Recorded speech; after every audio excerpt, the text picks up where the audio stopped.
Saya melakukan kemarin tuh ibaratnya ya, rekreasi menyenangkan karyawan. Kalau ikut itu hampir semua, karena Dijelaskan Pak, itu sumber dananya dari mana? dari saya usahakan waktu itu. Saya nggak bisa menyebutkan apa dari mana ya. Catatan buruk pelayanan di Pusat Kesehatan Masyarakat Puskesmas Semboro, Jember disinyalir belum berbenah. Setelah sebelumnya ramai diberitakan buruknya pelayanan di puskesmas tersebut, mulai dari keluhan fasilitas yang buruk, perawat yang tidak ramah, sulit mendapat surat rujukan, pasien BPJS yang masih harus membeli obat, hingga mahalnya biaya rawat inap, yang kesemua keluhan-keluhan itu juga bisa ditemukan di ulasan pengunjung Google Map. Karena permasalahan-permasalahan itu, awal Agustus 2023 lalu, Kepala Puskesmas sebelumnya, Dr. Megawati, dipanggil Komisi D DPRD Kabupaten Jember. Tak jua ada perbaikan, akhir September Dinas Kesehatan Jember pun melakukan audit dan investigasi terhadap pelayanan dan kinerja para tenaga kesehatan serta manajemen di Puskesmas Semboro ini. Di bulan yang sama pun, Wakil Bupati Jember Kiai Haji MB Firjon Barlaman juga melakukan sidak. Rentetan permasalahan itu pun akhirnya berbuntut pada pemindahan tugas Kepala Puskesmas Dr. Megawati yang menjabat waktu itu pada pertengahan Oktober lalu. Dan posisi Kepala Puskesmas Semboro digantikan oleh Dr. Ignatius Yuli Sugiarto.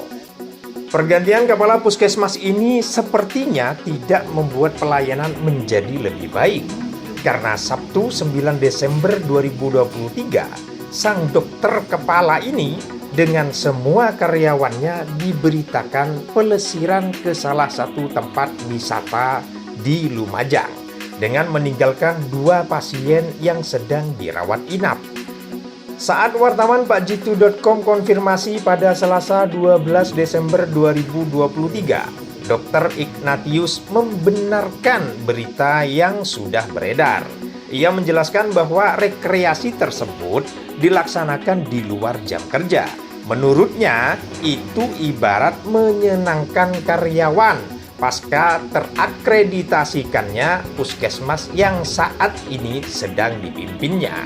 Ignatius juga menegaskan bahwa rekreasi itu dilakukannya di luar jam dinas. Ini seperti yang berita yang beredar, saya mohon maaf sebelumnya. Mungkin berita itu juga sudah tak konfirmasi. Intinya gini, saya melakukan kemarin tuh ibaratnya ya, rekreasi menyenangkan karyawan itu karena setelah selesai akreditasi kita belum sempat. Akhirnya kemarin kita putuskan, ya sudah, saya putuskan ayo tanggal 9 aja. Ternyata semuanya sepakat setuju, dan itu pun saya bilang sama teman-teman bahwasanya kita harus berangkat di luar jam dinas. Di luar jam dinas dong ya, bukan di luar UGD atau perawatan, bukan di luar jam dinas. Nah, jam dinas saya sekitar 12:30. Jadi saya melaksanakan itu di atas 12:30. Dokter berkacamata dan berjambang lebat ini juga membenarkan bahwa menggunakan 2 perawat dari puskesmas lain untuk berjaga selama ia dan seluruh karyawan berekreasi itu. Nah, untuk yang dirawat inap memang kita nggak bisa, saya sendiri nggak bisa membatasi siapa yang harus bekerja dirawat inap. Akhirnya kita terpaksa menyewa atau bukan menyewa ya, minta tolong bantuan dari puskesmas lain. Itu pun dia juga di bidang perawatan, di bidang perawat, dia ada nakes di wilayah Puskesmas Rawa Tengah. Namun saat ditanya berapa 2 perawat itu dibayar, Ignatius menolak membeberkan nominal yang ia bayarkan. Bukan membayar ya, saya mohon izin, bukan membayar. Kita sebagai rasa terima kasih karena beliau sudah mau membantu kita jaga rawat inap. Jadi bukan membayar, sifatnya memberikan rasa terima kasih. Ditanya berapa dan dari mana sumber dana yang digunakan untuk rekreasi itu, lagi-lagi Ignatius hanya menjelaskan bahwa biaya rekreasi itu dia sendiri yang mencarikan.